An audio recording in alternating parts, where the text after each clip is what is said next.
Saya akan ngaji tentang betapa mudahnya berbuat baik dan betapa mudahnya bersosialisasi yang jadi kebutuhan sosial masyarakat. Kemudian di saat yang sama sebagai kebaikan menurut Islam. Ini saya baca kitab yang sangat otoritatif, yaitu kitab Sahih Muslim, di mana kita tahu dalam Islam pegangan ahli sunnah wal jamaah, juga pegangan ulama seluruh dunia adalah Al-Kutubus Sittah, kitab 6, diantaranya yang hadis Bukhari Muslim.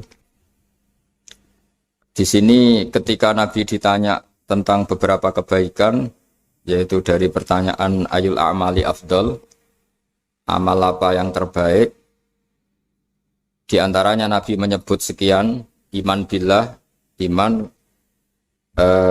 kepada Allah Ta'ala. Kemudian ini yang penting dilakukan semua pemimpin, oleh bupati, oleh wakil bupati, oleh seluruh pemimpin, baik struktural maupun kultural, maupun pemimpin kecil, yaitu di keluarga. Yaitu Nabi ngendikan di antara misi Islam adalah memperdekakan budak. Kemudian ada yang lagi tanya lagi, fa'illam af'al. Lalu dari sekian kebaikan yang butuh biaya itu saya tidak mampu melakukan ya Rasulullah. Kalau nyumbang masjid saya tidak mampu. Kalau berbuat bikin fasilitas umum saya tidak mampu. Ada yang sekian pertanyaan dari sahabat, kalau misalnya kebaikan yang butuh biaya kami tidak mampu, termasuk di sini disebutkan kemampuan berhaji, kemampuan zakat, kemampuan sedekah. Kalau semua itu kami tidak mampu ya Rasulullah. Kata Nabi, tu'inu shani'an aw tasna'u li akhrat. Ini di Sahih Muslim di bab iman dengan judul Babu Bayani Kaunil Iman Billah Afdalal A'mal. Kalau saya tidak mampu semua melakukan itu ya Rasulullah, yaitu melakukan kebaikan yang butuh biaya. Kayak bangun masjid, bangun jalan, bangun fasilitas-fasilitas publik. Tu'inu shani'an aw tasna'u li akhrat. Tu'inu nulungi sira shani'an ing wong sing ahli sun'ah, ahli kreatif, atau ahli, kalau orang sekarang itu bilang dia pekerja. Dia pekerja rumahan atau production house atau apa saja. Aw tasna'u li akhrat. Atau kamu membantu orang yang tidak punya pekerjaan. Terus sahabat masih tanya, aro'aita indo'iftu an ba'dil amal. Kalau semua kebaikan aktif saya tidak mampu melakukan ya Rasulullah, kebaikan menolong orang lain, kebaikan yang bersifat aktif. Jawabnya Nabi, dan ini pegangan saya, pegangan kita semua, panduan dari Rasulullah SAW, Nabi ngendikan, takufu syarroka anin nas fa innaha shadaqatun minka ala nafsik. Ya, saya ulang lagi, takufu syarroka anin nas fa innaha shadaqatun minka ala nafsik. Kamu dalam berislam cukup menjaga supaya kejelekan kamu tidak punya imbas pada orang lain. Ya, ini penting dalam Islam. Jadi kalau tidak bisa berbuat baik, potensi keburukan kita jangan sampai menimpa orang lain. Keburukan itu bisa kejahatan kriminal, bisa kejahatan pidana atau merugikan orang lain, atau kejahatan yang tidak sampai kriminal tapi mengganggu orang lain.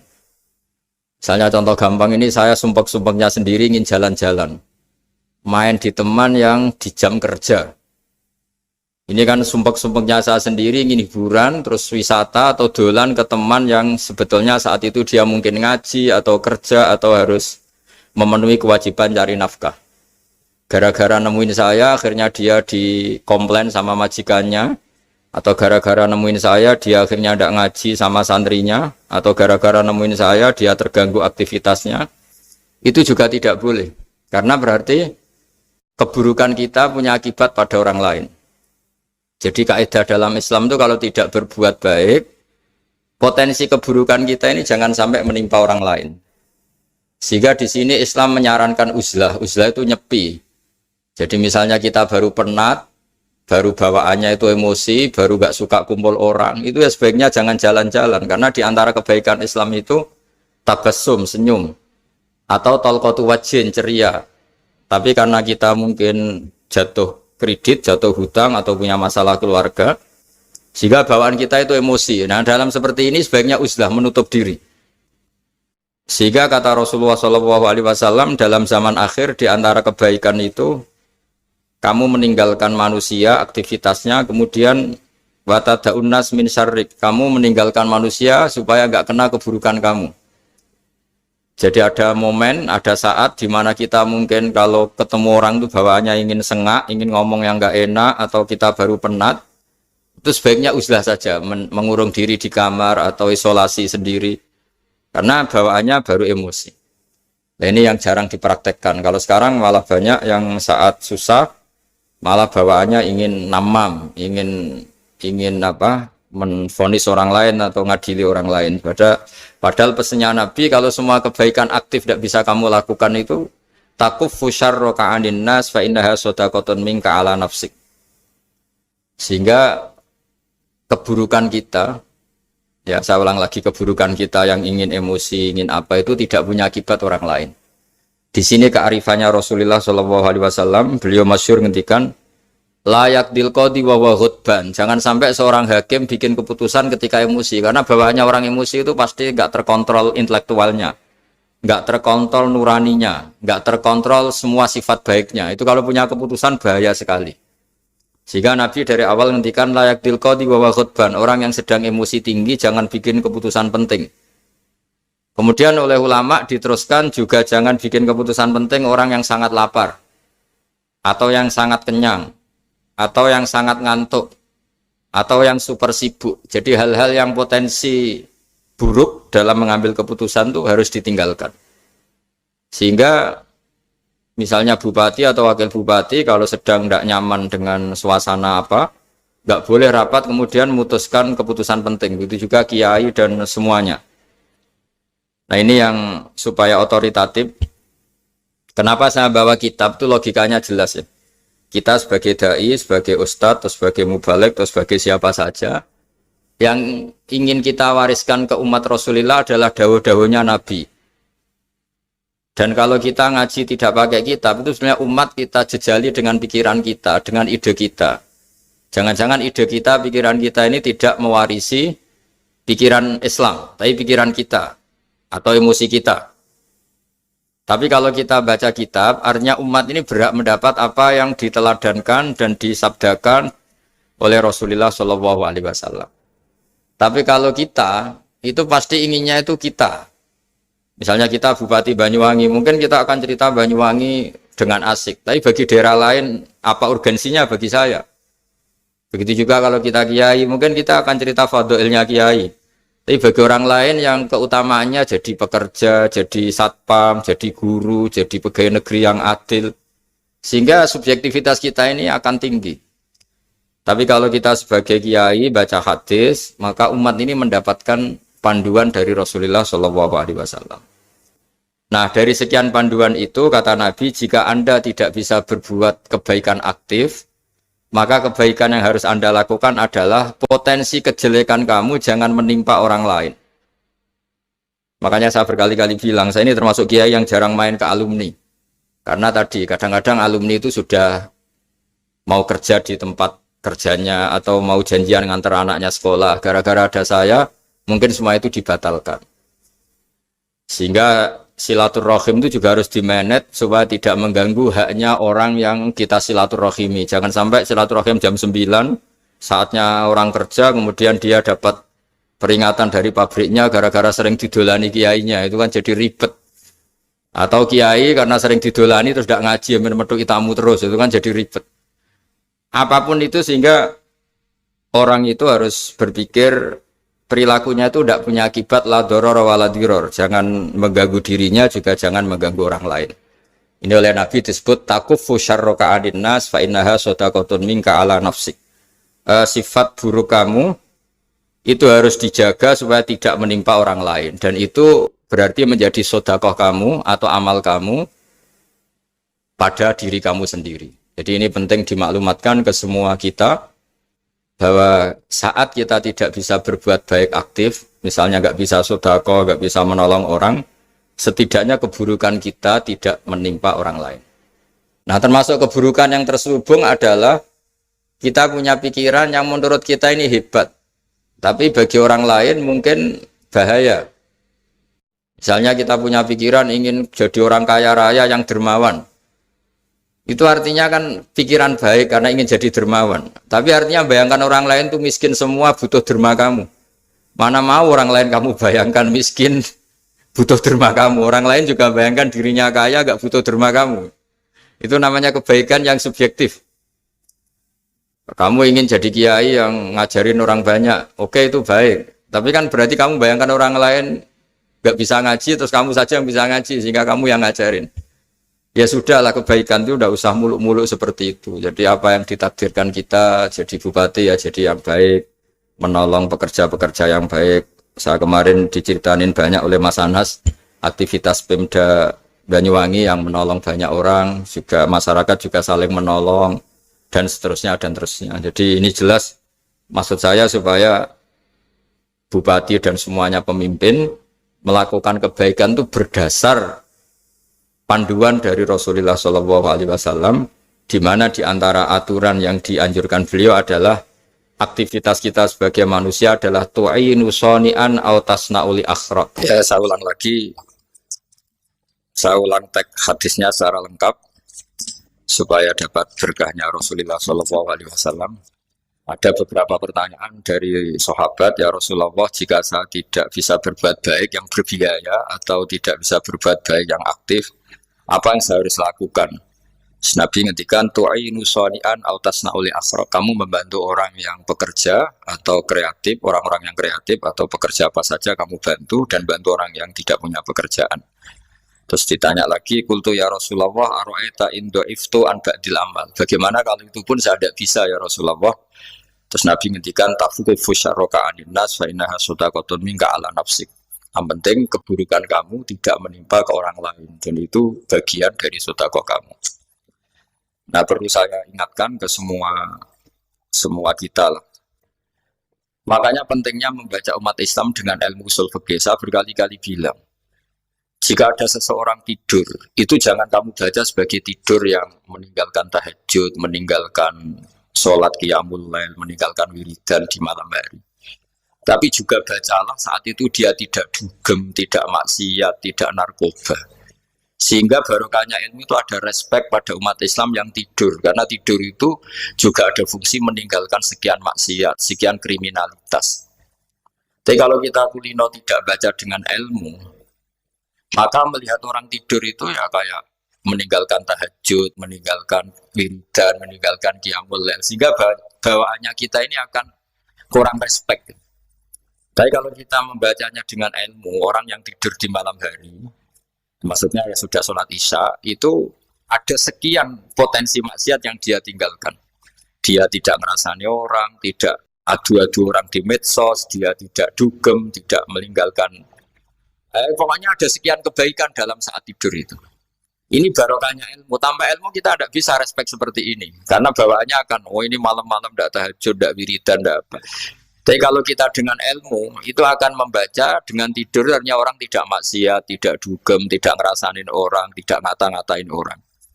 Nah di sini sadaqallahul azim ketika ngendikan wa min ayatihi manamukum billaili wan nahar. Termasuk ayat Allah itu orang tidur. Maksudnya tidur yang dengan dimaknai positif tadi, bisa istirahat, bisa meninggalkan maksiat, bisa apa-apa.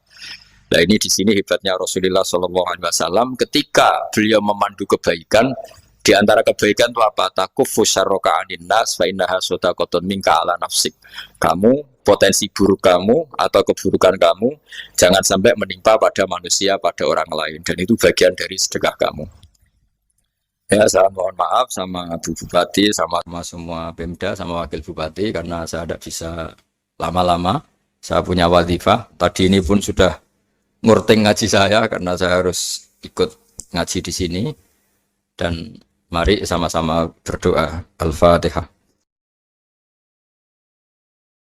Jadi status gambaan ini kita mantapkan dulu. Jangan ada status lain kita di depan Allah kecuali status kehambaan. Saya punya analogi dan itu saya ulang-ulang karena di antara ciri Quran itu mengulang-ulang sesuatu yang harus jadi pegangan. Saya ulang lagi, di antara ciri Quran itu mengulang-ulang sesuatu yang jadi pegangan. Jika kita belajar ilmu fisika atau ilmu apa saja, maka kita akan bicara materi sesuai statusnya. Jadi kita harus latihan untuk iman kepada Allah. Saya tanpa mengurangi rasa hormat, saya memberi contoh begini ya. Ini jam, materinya dari besi. Ini kertas, materinya ya kertas. Tentu secara fisik, orang akan bilang jam ini lebih kuat timbang kertas. Dan itu pasti dibenarkan dari segi materi. Tapi kalau Anda beragama dan Anda tahu bahwa pengendali alam raya ini Allah Ta'ala, maka kamu akan bilang, terserah Gus Baha. Gitu. Bisa saja jam ini saya punya niat saya hancurkan, kertas yang lemah ini saya simpan. Sehingga jam tangan ini 5 menit lagi saya hancurkan sehingga benar-benar rusak. Sementara kertas ini saya simpan sampai bertahun-tahun awet. Nah, kira-kira seperti itulah ilmu manusia. Sesuatu yang kita sangka kuat, ternyata Allah punya rencana menghancurkan itu. Dan yang kita sangka lemah, ternyata Allah punya rencana untuk mengabadikan itu. Nah, di sini pentingnya iman, lahu maqalidus samawati wal ardh. Hanya Allah yang mengendalikan semua. Jadi jangan mentang-mentang kita punya ilmu bahwa materi besi itu lebih kuat timbang kertas, terus kita pastikan bahwa besi lebih awet ketimbang kertas. Kita sisakan satu keyakinan, terserah Allah, terserah pengendalinya. Nah itu agama, bilang terserah pengendalinya itu agama. Ya mungkin tadi aja problem sinyal, saya ulang lagi. Ibarat saya ini megang jam tangan, yang materinya dari besi. Ini kertas yang materinya lemah. Tentu kita akan bilang bahwa jam atau besi lebih kuat ketimbang apa? Kertas. Tapi Anda salah. Anda harusnya ngomong bahwa terserah pengendalinya. Bisa saja saya punya rencana menghancurkan besi ini sehingga 5 menit lagi hancur. Dan saya ingin mengabadikan kertas ini saya simpan di tempat yang aman. Nah kira-kira agama itu bukan anti ilmu, sehingga agama boleh kamu mengatakan besi ini lebih kuat ketimbang kertas. Tapi harus kamu tambahi dari segi materi. Tapi kalau dari segi pengendalinya, maka kita jawab terserah Allah Subhanahu wa Ta'ala. Nah ini di sini pentingnya beragama. Jadi meskipun Mars tuh kayak apa kuatnya, bumi, gunung kayak apa kuatnya. Ternyata gunung yang kita kira kuat, ternyata nyimpan magma yang potensi meledak. Yang gunung kecil, yang kelihatan dari pasir kecil yang tidak berdaya, ternyata nggak nyimpan magma, jadi nggak direncanakan untuk diledakkan. Itu, nah agama itu seperti itu, yang disebut di surat Yasin misalnya Allah itu siapa? Biyadihi malakutu kulli, yang dalam kendalinya itu semuanya di alam raya ini. Sehingga di kehidupan nyata juga sama. Ada orang yang nekuni ilmu ekonomi, tapi miskinnya Masya Allah. Ada yang gobloknya Masya Allah tapi kaya. Ada kiai yang punya doa banyak, hidupnya biasa. Yang nggak punya doa kaya. Itu saya pernah baca di sebuah hadis qudsi. Ada riwayat begini. Nabi Musa ketemu Allah ditanya. Limadza kata Allah. Kenapa saya memberi rezeki orang yang bodoh? Mak itu orang yang bodoh sekali. Kadang tak ciptakan dia jadi orang kaya. Dan yang pintar ekonomi kadang tak ciptakan jadi orang miskin. Si Nabi ini tanya, kenapa ya Allah? Supaya dia tahu yang mengendalikan rezeki itu saya, bukan ilmunya dia. Katanya. Jadi banyak orang, misalnya kita yang pintar, dipekerjakan orang yang nggak pintar. Yang punya pabrik tidak pintar, mengerjakan orang yang pintar. Jadi ya kira-kira agama itu seperti itu. Sehingga dalam kita beragama itu yang paling ditekankan itu tawadhu. Tawadhu itu merasa sopan atau memang sopan betul. Kalau dalam Ihya disebut sekiranya Anda tidak bisa tawadhu secara rasa, tawadhulah secara ilmu. Saya ulang lagi ya, sekiranya Anda tidak bisa tawadhu secara rasa, tawadhulah secara apa? Ilmu. Karena ilmu itu akan abadi. Saya beri contoh begini. Saya ini kan misalnya kiai di kampung saya atau di kecamatan saya. Saya mungkin bisa merasa hebat karena saya tokoh di sini. Tapi pastikan sebelum ada saya yang bernama Baha ini, agama sudah jalan. Dan di daerah lain yang nggak kenal saya juga agama sudah jalan. Betapa tidak pentingnya saya di kawasan-kawasan yang nggak butuh saya atau di era yang sebelum ada saya. Nah dengan ilmu seperti itu orang pasti tawaduk karena dia tahu daerah yang nggak ada saya ternyata ya ada masjid, ada agama. Periode yang sebelum ada saya juga agama jalan. Sehingga kita tidak kumo luhur, wah kalau nggak ada saya agama nggak jalan. Zaman Wali Songo tidak ada saya agama ya jalan. Ekonomi juga gitu. Kalau Anda pakar ekonomi yang mensejahterakan rakyat, cara tawaduk itu kalau nggak bisa dengan rasa, dengan ilmu. Sebelum ada kamu banyak orang kaya, banyak orang yang nggak kenal kamu juga kaya. Banyak periode yang saat itu udah ada Anda juga kaya. Berarti Anda ini tidak siapa-siapa.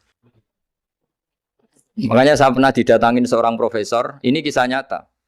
Gus, sebetulnya saya dengan bapak saya itu pinter mana. Bapak saya itu udah tamat SD. Tapi saya bisa profesor.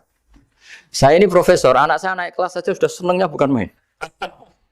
Setidaknya ini orang bodoh bisa menciptakan orang pinter. Yang orang pinter kesulitan menciptakan orang pinter lagi. Nah, kalau kita tidak bisa tawaduk secara rasa, tawaduklah secara ilmu. Ikhlas juga gitu, saya sering ngajarkan ikhlas di beberapa kesempatan ngaji. Kalau Anda tidak bisa ikhlas secara rasa, ikhlaslah secara ilmu, pasti bisa, bukan mungkin bisa, pasti bisa. Secara ilmu, makanya di Quran disebut fa'lam annahu la ilaha illallah. Ilmu, fa'lam itu dari kata ilmu. Saya beri contoh, saya mulai kecil sampai sekarang saya sekitar umur 50 tahun. Mulai kecil sampai sekarang itu ya bilang kalau kertas ini putih. Itu ya ada yang gaji, ada yang bayar. Tapi saya selalu bilang kertas ini putih. Yang hitam ya saya katakan hitam, yang merah saya katakan merah. Kenapa? Karena itu fakta. Saya ulang lagi, karena itu fakta. Sehingga saya untuk mengatakan putih tidak perlu ada yang bayar. Sehingga ketika kita latihan sholat, latihan ibadah, dan mengakui Allah itu sebagai Tuhan kita akan malu. Loh, faktanya Allah itu kan Tuhan. Mau mengatakan fakta kok minta upah ini gimana? Kita mengatakan Allah Tuhan itu sama dengan mengatakan kertas ini putih. Sama-sama itu fakta. Sama seperti saya mengatakan Pak Jokowi itu presiden kami. Itu kan fakta. Masa nunggu kalau dikasih BLT katakan presiden. Kalau enggak ya enggak. Itu kan ribet jadi. Pak Manut misalnya rektor UGM. Mbok saya enggak digaji di sana atau enggak kerja di sana bilang kalau beliau itu rektor. Pak Ganjar gubernur Jawa Tengah. Mbak saya dikenal apa enggak ya beliau tetap gubernur. Lama sekali kita mengatakan fakta itu ikhlas. Ikhlas itu artinya enggak minta apa-apa. Karena kita ingin ngomong sesuai fakta. Nah Allah Tuhan itu fakta. Gitu. Nah kenapa untuk mengatakan Allah Tuhan nunggu? Dah saya ini Tuhan kamu. Ya nunggu dulu Gusti. Kalau engkau masukkan kami ke surga, engkau Tuhan. Kalau enggak ya enggak jadi. Itu enggak bisa seperti itu. Ya Allah tetap Tuhan. Nah kalau Anda tidak bisa ikhlas secara rasa, ikhlaslah secara ilmu. Ilmu ya tadi kita akan selalu bilang yang putih, putih, yang hitam, hitam. Makanya ini pentingnya ilmu. Tawaduk juga gitu. Kalau Anda ditakdir orang yang GR, yang gede rumongso, ditakdir orang yang kumo luhur, secara rasa bisa dilawan secara ilmu. Ada periode di mana sebelum ada kita yang kaya ya banyak, yang dapat hidayat ya banyak, yang terpelajar ya banyak. Ada daerah yang nggak kenal kita, nyatanya pendidikan di situ jalan, sistem sosial baik. Betapa tidak pentingnya kita. Nah ini nanti memaksa kita atau melatih kita untuk tawaduk. Nah dari hikmah ilmu itu kemudian kita minta maaf sama orang lain itu mudah. Karena kita sadar bahwa adanya kita ini problem. Saya sering digojlok orang-orang kaya. Orang-orang kaya itu ya kadang agak kurang ajar tapi nggak bisa dibantah. Begini, pernah tanya saya gini, Gus, saya ini punya mobil mahal, harganya 2 miliar. Kayaknya yang berhak pakai jalan raya saya kan. Bisa, bayarnya pajak saya mahal. Sehingga kayaknya paling pantas saya. Yang naik ontel itu kan nggak bayar pajak. Harusnya nggak boleh pakai jalan gitu. Terus saya bilang, mbah-mbahnya yang naik ontel itu pejuang, bapak kamu enggak. Kamu enggak warisnya. Artinya, ada teori dalam kitab hikam itu kitab tasawuf dalam pesantren. Itu kebaikan saja di soal. Misalnya begini, kita ini bangga sebagai urip yang tertib, hidup yang tertib di kantor, di tempat-tempat pekerjaan. Tapi kalau itu semua terjadi, kalau ada kecelakaan di jalan itu nggak ada yang nolong langsung. SAR paling efektif, tim penolong paling efektif ya orang-orang nganggur itu. Orang-orang yang di jalan-jalan di perapatan itu kalau ada kecelakaan langsung nolong. Itu nanti ambulan itu yang kedua, ketiga, yang nolong pertama ya orang-orang yang nganggur-nganggur di jalan itu. Ada orang tersesat nolong. Maka ketika seorang sahabat tanya, ya Rasulullah, kalau engkau melarang kita jagongan di jalan, itu kita tidak bisa. Tapi kata Nabi, ya silahkan saja, tapi adu hak torik, kamu di jalan itu datangkan. Apa itu? Ya kamu bisa amar ma'ruf nahi mungkar. Coba kalau di terminal, di tempat publik banyak orang yang soleh, itu nanti copet ya sungkan. Yang mau jambret ya sungkan, karena yang di situ orang-orang soleh. Nanti yang enggak sholat juga sungkan, karena yang di situ banyak yang sholat. Jadi kenyamanan orang pergi jauh di tempat-tempat sepi itu ya barokahnya orang-orang nganggur terus ngaji, wah nengkono masih rame, ada orang yang di perapatan, di pertigaan. Bayangkan kalau ini orang-orang soleh, pasti itu nyaman. Karena wilayah publik dihuni orang-orang yang soleh. Tapi orang pasti bilang itu nggak tertib. Kita inginnya hidup ya tertib di kantor atau yang suka di masjid, di masjid. Tapi kalau itu terjadi, itu nggak ada tim SAR gratis yang setiap saat kalau ada orang kecelakaan nolong. Makanya dalam makalah hikam itu paling masyhur diantaranya itu manusia itu siapa? Manusia itu mangkanat mahasinuhu masawiyah, fakih falatakun masawihi masawiyah. Manusia itu orang yang saat baik saja ada salahnya, apalagi masalah.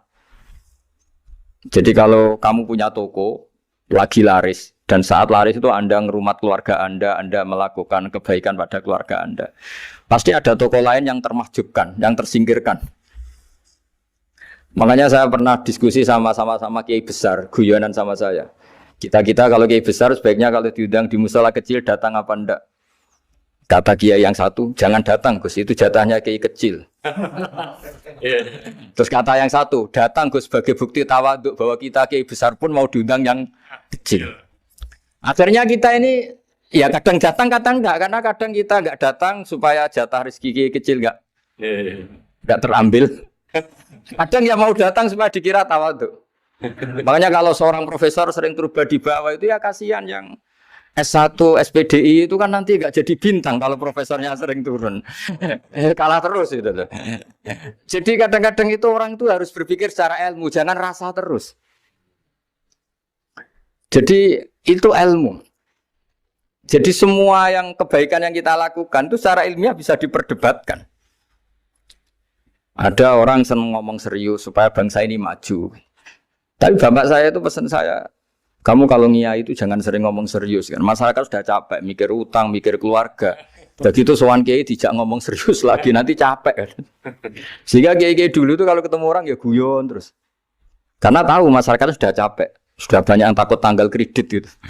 Sudah takut tanggal kredit, takut problem sowan kiai diancam neraka lagi itu kan ketakutan berkali-kali. Jadi makanya ini kan kebaikan itu dievaluasi karena kita tidak nabi, tidak wali. Jadi kalau kata hikam itu apa yang Anda kira baik itu ada masalah. Apalagi sedang masalah. Saya sering cerita ada orang suami istri harmonis sekali. Itu tanyakan ibunya, pasti mulai gak peduli dengan ibunya karena terlalu harmonis dengan istri. Tapi itu pasti bukan mungkin lagi. Jadi jangan tanya istrinya, tanya ibunya. Oh, jok nikah lupa saya. Ngalor ngidul sama istrinya. Tanyakan temannya. Wah, itu jok nikah lupa temennya. Tapi yang baik sama teman, tanyakan istrinya. Jatah belanja untuk ngopi. Begitu terus itu. Jadi siklus sosial itu. Nah, di sini pentingnya saling minta maaf karena dalam kebaikan kita pasti ada kesalahan. Ketika karir kita baik di pemerintahan maupun di kampus, pasti dengan sendirinya ada yang agak tersingkirkan. Meskipun itu sudah hukum alam. Tapi apapun itu kita harus minta maaf. Makanya banyak, saya sering cerita berkali-kali, dulu itu ada dua nabi yang seangkatan. Itu luar biasa debat ilmiahnya, tapi debat baik. Mulai dulu ya ada polemik itu ya mulai dulu ya ada. Yang Nabi Yahya itu suka berkawan orang-orang soleh. Kalau ditanya, kenapa kamu berkawan orang-orang soleh? Ya enak lah, karena berkawan orang soleh. Yang Nabi Isa sering berkawan orang-orang yang nggak jelas. Ditanya, kenapa Anda suka berkawan orang-orang yang nggak jelas? Innama ana tabibun udawil mardo. Nabi dan kiai itu ibarat dokter, ya tentu menyembuhkan yang sakit. Sakit. Kalau Anda seorang dokter, pasti neliti daerah-daerah pandemi. Masa neliti daerah sehat? Nah, jadi dulu bapak wasiat ke saya gitu, kowe nak jadi kiai kayak bengkel. Jadi kiai itu kayak bengkel. Kalau nggak siap dadani orang nggak jelas ya jangan jadi kiai kan. Itu ya, tapi kan masalahnya kita sendiri solehnya pas-pasan, takut terkontaminasi. Jadi yang jelek bukan jadi baik, kita yang baik jadi jelek. Nah itu kan mulai dulu ya polemik sejauh mana kita punya kekuatan untuk tidak terpengaruh yang negatif. Yang negatif terpengaruh kita menjadi positif. Jadi ini cerita-cerita sawalan bahwa dalam kebaikan kita itu ada kesalahan. Maka kita tetap istighfar, tetap saling minta maaf. Dulu bapak saya kalau diceritain ada seorang kiai sampai sepuh jadi imam masjid, istiqomah sekali. Dulu bapak saya itu guyu. Ya istiqomah, tapi wong liya terus ra iso dadi kader. Jadi calon-calon kiai ini sudah putus asa karena nggak pernah punya kesempatan jadi imam. Jadi di balik istiqomah itu ya ada memahjubkan orang lain. Makanya alhamdulillah di Indonesia itu ada pegawai pensiun. Kalau enggak habis itu. Karena yang anyar-anyar itu mesti ini kurang pengalaman, ini kurang senior. Tapi barokahnya ada pensiun kan gantian. Masalahnya di dunia kiai itu udah ada pensiun. Tambah sepuh tambah mantap, tambah sepuh tambah mantap. Nah itu sebaiknya ya mulai mundur-mundur sedikit dari imam masjid itu. Ya nyari-nyari yang lain lah supaya ada kaderisasi, ada. Jadi intinya itu di balik kebaikan yang kita lakukan pun itu ada masalah sehingga kita butuh istighfar. Di sini pentingnya dawuhnya para wali-wali dulu ada istilah wastighfaruna yahtaju ilal istighfar. Ketika kita minta maaf, sebetulnya minta maaf sendiri itu butuh minta maaf lagi. Minta maaf lagi itu butuh minta maaf lagi. Misalnya saya dengan Mas Hilmi ini akrab, pernah pakai uangnya misalnya. Itu kadang kita bayar itu malah tersinggung, kok kayak orang lain saja bayar. Minta maaf juga gitu, kalau kamu punya teman akrab, terus minta maaf resmi itu tersinggung. Kayak wong liya ae jaluk sepuro. Jadi kadang jaluk sepuro itu malah masalah. Itu kan sama, kamu punya teman akrab terus kalau mau main, assalamualaikum, sakit masuk nopo boten, angsal boten. Boleh enggak main, itu mesti teman kamu tersinggung. Kok kayak orang lain saja. Artinya ketika Anda merasa benar karena protokoler ketika masuk ke teman, ternyata itu salah. Teman kamu maunya enggak protokoler karena sudah akrab. Tapi ketika kita merasa akrab, ternyata selonang-selonang dianggap problem, kita tidak pernah tahu. Nah di sini kata ulama-ulama, minta ampun itu kebutuhan manusia. Karena dalam kebaikan kita pasti ada kesalahan. Makanya disebut wastighfaruna yahtaju ilal istighfar. Kita selalu diajari Rabbana dzalamna anfusana. Ya Allah, kita ini selalu mendolimi diri kita sendiri. Jadi saat kita baik pun ada unsur kesalahan.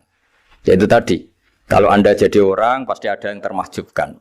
Kalau Anda kiai besar atau profesor atau pejabat turun ke bawah. Ya kalau gubernur turun terus ya bupati gak jadi bintang. Kalau saya kiai besar misalnya turun terus ya kiai kampung itu ya kasihan. Saya pernah diundang Manakipan tidak datang itu kiai kecil bilang matur nuwun Gus gak teko. Aduh iwake gak untuk saya katanya. Barokahnya saya ada. Itu lucu ya matur nuwun betul. Matur nuwun Gus jenengan gak dugi jadi. Akhirnya jatah besarnya untuk saya. Nah, tapi yang punya rumah komplain. Terus udah ngeratau teko PP aku wong cilik. Nah ini saya harus mendahulukan versi Soibul Bait yang punya rumah apa versi Kiai yang termahjubkan. Artinya pilihan apapun saya harus istighfar karena ada saja unsur salahnya. Ya makanya ini kan makanya ya saya minta UGM juga saya sering undang saya terus nanti dikira karena kampus besar Gus Bak mau juga keliru lagi. Kalau 1-2 kali mungkin boleh, kalau keseringan ya nggak boleh. Nanti itu dikira saya maunya hanya sama kampus besar, padahal saya sama RT ya sering datang juga. Nah ini yang terakhir saya bacakan teks otoritatif sebagaimana janji saya. Kata Rasulullah SAW di sebuah hadis. Ini terakhir nanti supaya nggak lama-lama saya juga punya wadhifah. Ada orang itu punya hutang. Hutang itu ya hutang, memang hutang. Singkat cerita orang itu tidak bisa bayar sampai akhirat. Dan aturannya Allah, orang yang punya hutang tidak bisa bayar ini harus diaudit, harus diselesaikan di akhirat. Kalau tidak bisa diselesaikan di dunia, diselesaikan di akhirat. Walhasil akhirnya di akhirat itu ditagih dan tidak mampu bayar. Karena di akhirat sudah tidak ada kredit, tidak ada ATM, tidak ada apa saja. Terus kata Allah, solusinya kebaikan kamu dikasihkan yang ngutangi. Ternyata kebaikan dia tidak cukup juga. Bayarnya apa? Kejelekan yang ngutangin dikasihkan yang utang. Kayak apa celakanya? Kebetulan yang ngutangi salahnya banyak, ini kan repot. Tapi Allah itu tidak suka kalau ada orang mukmin yang satu saudara kemudian masuk neraka karena saudaranya ini. Kata Allah, jika ini masuk neraka berarti disebabkan komplain atau ketidakikhlasan temannya yang mukmin. Masa orang mukmin menyebabkan mukmin yang lain masuk neraka? Allah tidak ingin. Makanya diantara nikmatnya beragama itu ukhuwah, persaudaraan.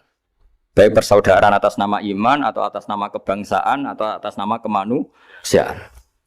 Akhirnya si yang ngutangi ini tadi, jangan dibahasakan kreditur, nanti kita kayak bank, yang ngutangin lah nanti. Ya bahasa gampangnya yang ngutangin, karena tidak semua orang ngutangnya sama bank. Sama Allah ditunjukkan satu surga yang luar biasa. Nanti tak baca teks Arabnya ya, supaya dapat berkahnya bahasa Arab. Terus saking mewahnya surga itu, si yang ngutangin tanya, ya Allah itu untuk Nabi siapa? Karena semewah itu pasti untuk kelas Nabi. Atau untuk wali siapa? Katanya, terus kata Allah, sabda Allah, untuk siapapun yang mampu membeli. Lalu siapa yang bisa membeli surga semewah itu? Kamu bisa. Terus, dengan apa ya Allah? Kamu mengampuni teman kamu itu. Kamu bebaskan dari utangnya. Nanti tak kasih surga itu. Terus, akhirnya sama Allah, kata orang itu, ya Allah saya bebaskan. Ya sudah, kamu berdua masuk surga. Karena Allah tidak ingin ada kasus aneh. Dua orang mukmin ini kan bersaudara. Masa bersaudara kemudian yang satu menjadi penyebab masuknya neraka karena ini tidak mau memaafkan. Artinya kalau kita syawalan itu harus benar-benar mau memaafkan. Karena kalau tidak, Anda menjadi penyebab teman kamu masuk neraka. Jadi kita janganlah jadi orang mukmin yang menjadi problem bagi saudara kita. Jadi makanya saya itu berharap ada wali utang saya tidak bisa bayar karena ini masih dibela-belain Allah ini. Karena Allah nggak ikhlas kalau ada walinya masuk neraka. Jadi kalau ada wali utang kamu itu utangin saja, doain nggak bisa nyaur, no? Nggak bisa bayar. Nanti ini akan dibela-belain Allah di akhirat. Karena wali ini nggak pantas masuk neraka. Ya, jadi kalau ada wali utang kamu mau bayar sudah, Anda tidak usah bayar, nanti di akhirat saja. Lah yang ribet kalau yang kamu utangin dia ahli neraka, kamu nagihnya disuruh masuk neraka. Nah, itu ribet itu. Sudah utang dia ahli neraka. Ya tak baca teksnya supaya ini ada di kitab Ihya halaman 197 juz 2. Status hadisnya waqala shahihul isnad, kata Imam Hakim hadis ini shahihul isnad. Saya baca Arabnya nanti insyaallah sebagian ya supaya kelihatan teks aslinya di bab hukukul muslim. Nama Rasulullah sallallahu alaihi wasallam jalisun izdhika hatta badat sanayahu. Nabi ketika santai-santai duduk tahu-tahu tertawa sampai gigi depannya itu kelihatan. Jadi tertawa sangat sampai gigi depannya kelihatan. Yang notabene beliau sering hanya senyum, kali ini tertawa betul sampai gigi depannya kelihatan. Faqala Umaru radhiyallahu anhu ya Rasulullah bi abi anta wa ummi mal ladzi adhakaka. Apa yang bikin kau sampai tertawa seperti itu? Qala rajulani min ummati jasaya baina yaday rabbil izzah. Dua lelaki dari umatku sama-sama sungkeman nuntut keadilan di depan Allah. Jasaya itu sungkem, apa? Duduk bersimpuh itu kalau dalam bahasa Arab itu apa? Namanya jasiyah. Faqala ahaduhuma ya rabbi khudli mazlamati min hadza. Faqala wa rudda ala akhika mazlamata. Qala ya rabbi lam yabqali min hasanati syai'un. Faqala wa ta'ala li talib kaifa tasna'u bi akhika wa lam yabqalahu min hasanati syai'un. Faqala ya rabbi falyahmil anni min auzari. Kalau kebaikannya dia tidak cukup, ya salah saya supaya dilimpahkan ke dia. Terus summa fadat aina Rasulillah sallallahu alaihi wasallam bil buka. Nabi di tengah-tengah cerita tuh nangis. Senangis-nangisnya karena habis seneng lalu nangis karena ini kan kebaikannya sudah dikasihkan habis nggak cukup. Akhirnya kejelekan yang utangin ini diberikan. Makanya kalau kamu ingin masuk surga, utangi orang-orang soleh sebanyak-banyaknya. Dan doain nggak bisa apa? Nyaur. Tapi tak jamin orang soleh itu nggak suka utang. Karena hidupnya sederhana ini. Kayaknya saya tidak akan utang Mas Ilmi itu. Karena orang soleh itu hidupnya sederhana, pasti tidak butuh. Kalaupun utang paling ya untuk makan, kan gampang nyaurnya apa? Terus kata Rasulullah, faqala inna dzalika yaumun azimun yauma yahtadun nasu fihi ila yuhmala anhum min auzarihim. Terus fayaqulu wa ta'ala lil mutadzallim irfa basarak. Coba kamu lihat yang di sana itu ada apa?